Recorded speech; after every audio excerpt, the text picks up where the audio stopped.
இயேசுவில் எனக்கு பிரியமான சகோதர சகோதரிகளே, இன்று ஆண்டின் பொது காலத்தின் 17ஆம் வாரம் வெள்ளிக்கிழமையில் நாம் இருக்கின்றோம். இந்த நாள் உங்களுக்கு இனிய நாளாக அமைய வாழ்த்துகிறேன், ஜெபிக்கின்றேன். இன்றைய இறைவார்த்தை சிந்தனைகளுக்கு நாம் கவனமுடன் செவி கொடுப்போம். இறைவாக்கினர் எரேமியா நூலிலிருந்து வாசகம். அதிகாரம் 26. இறை வார்த்தைகள் 1-9 முடிய. யோசியாவின் மகனும் யூதாவின் அரசனுமான யோயாக்கீமுடைய ஆட்சியின் தொடக்கத்தில் ஆண்டவர் அருளிய வாக்கு.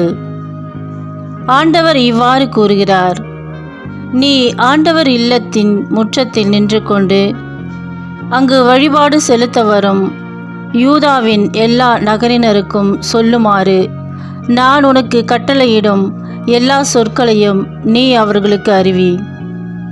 அவற்றில் ஒன்றையும் விட்டுவிடாதே. ஒருவேளை அவர்கள் உனக்கு செவிசாய்த்து அவரவர் தம் தீய வழிகளை விட்டு திரும்பலாம். அப்பொழுது அவர்களுடைய தீச்செயல்களை முன்னிட்டு அவர்களுக்கு நான் அளிக்க எண்ணியுள்ள தண்டனை பற்றி என் மனதை மாற்றிக்கொள்வேன்.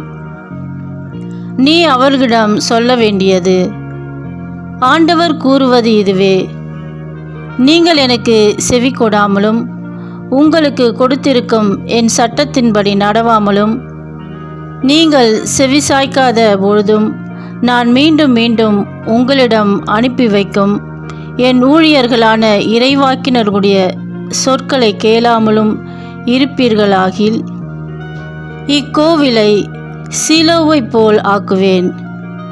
இந்நகரை உலகில் எல்லா மக்களினத்தார் நடுவிலும் சாபக்குறியாக மாற்றுவேன். ஆண்டவர் இல்லத்தில் எரேமியா உரைத்த இச்சொற்களை குருக்களும் இறைவாக்கினரும் மக்கள் அனைவரும் கேட்டனர்.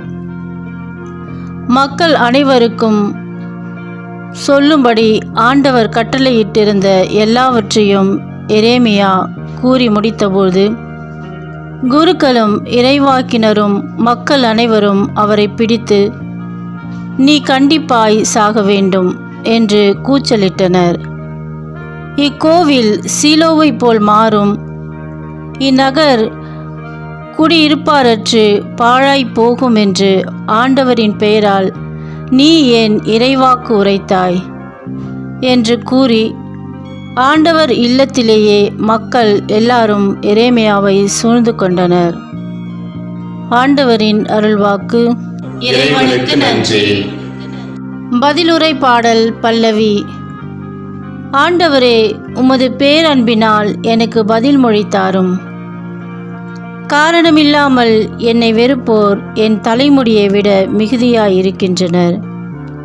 பொய்க்குற்றம் சாட்டி என்னை தாக்குவோர் பெருகிவிட்டனர்.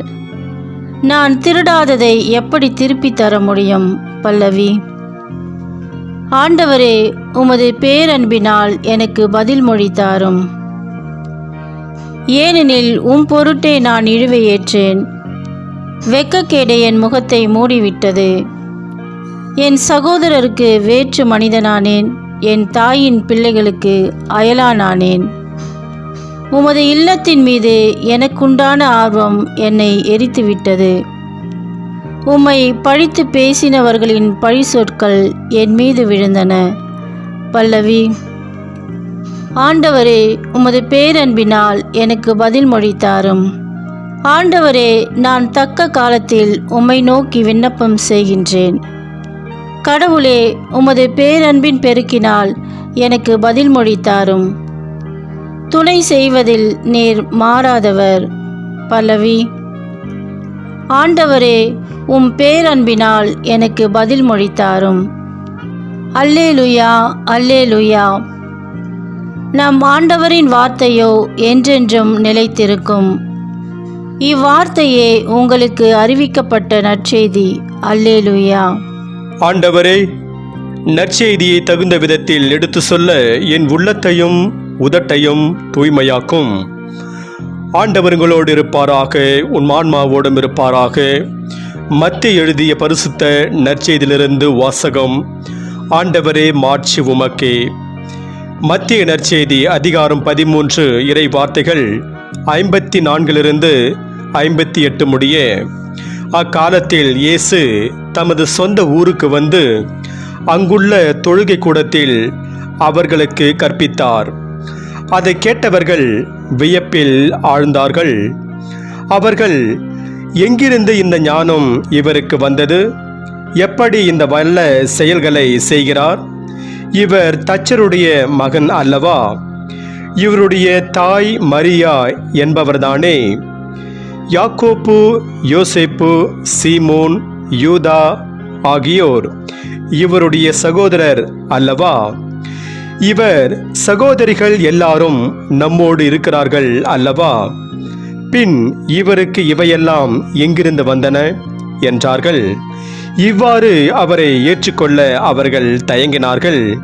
இயேசு அவர்களிடம், தம் சொந்த ஊரிலும் வீட்டிலும் தவிர மற்றெங்கும் இறைவாக்கினர் மதிப்பு பெறுவர் என்றார். அவர்களுக்கு நம்பிக்கை இல்லாததால் அவர் அங்கு பல வல்ல செயல்களை செய்யவில்லை. ஆண்டவரின் அருள்வாக்கு. கிறிஸ்துவே உமக்கு புகழ். நற்செய்தி வாக்கினால் என்னுடைய பாவங்கள் அகல்வதாக.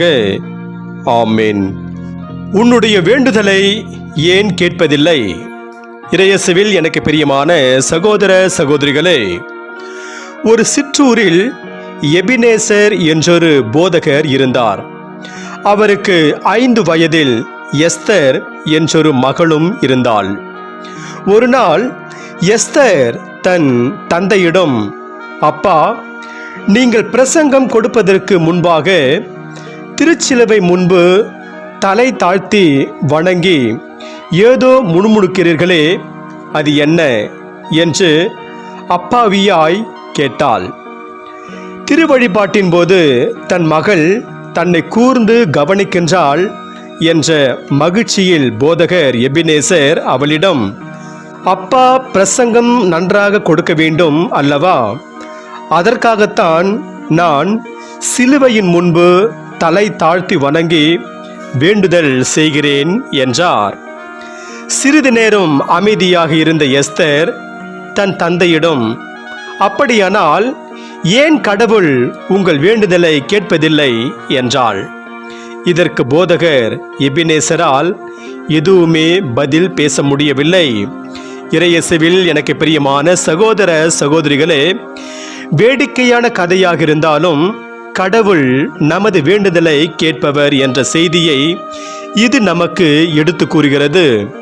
இன்று நாம் பாடக்கேட்ட பதிலுரை பாடலில் தாவீது, கடவுளே உமது பேரன்பின் பெருக்கினால் எனக்கு பதில் மொழி தாரும் என்கிறார். ஒரு பக்கம் தன்னை கொல்ல துடிக்கும் எதிரிகள், இன்னொரு பக்கம் தன்னை வெறுத்து ஒதுக்கும் குடும்ப உறவினர்கள் என்று மத்தளம் போல 2 பக்கமும் அடி வாங்கிய தாவீது, ஆண்டவர் தன்னை காத்தருளுமாறு அவர் தனக்கு பதில் தருமாறு பாடுகின்ற ஒரு பாடல்தான் இன்று நாம் பதிலுரை பாடலாக பாட கேட்ட திருப்பாடல் 69ஆம் அதிகாரம். இத்திருப்பாடல் தாவீது அடைந்த பலவிதமான வேதனைகளையும் துன்பங்களையும் பட்டியலிடுகிறது. அதே நேரத்தில் தனது எதிரிடமிருந்து ஆபத்தையும் தனது குடும்ப உறவினர்களிடமிருந்து இயேசுவை போல புறக்கணிப்பையும் சந்தித்த தாவீது ஆண்டவர் மீது பற்று கொண்டவராய் அவர் தனக்கு பதில் மொழி தருமாறு அவரிடம் வேண்டுகிறார். ஆண்டவர் அவருக்கு பதில் மொழி தந்ததும் தாவீது அவரை போற்றுகிறார். இறையேசுவில் பிரியமானவர்களே, கடவுள் தாவீதின் வேண்டுதலை கேட்டது போல நமது வேண்டுதலையும் கேட்பார். எனவே நாம் தாவீதைப் போல ஆண்டவருடைய உதவியை நாட வேண்டும். அப்படி நாடும்போது ஆண்டவர் நமக்கு பதில் மொழி தருவார். இன்று நமக்கு கொடுக்கப்படுகின்ற இறை சிந்தனையாக, ஆண்டவரே உமது உயிருக்கு அடைக்கலம், அதனால் நாம் அவரது உதவியை நாட வேண்டும். கடவுள் நமது வேண்டுதலை கேளாத பட்சத்தில் அதை இறை திருவுளம் என ஏற்றுக்கொள்ளும் பக்குவமும் நமக்கு தேவைப்படுகிறது. இன்னல்கள் நிறைந்த இவ்வாழ்க்கையில் இறை வேண்டலே நமக்கு மிகப்பெரிய ஆறுதல்.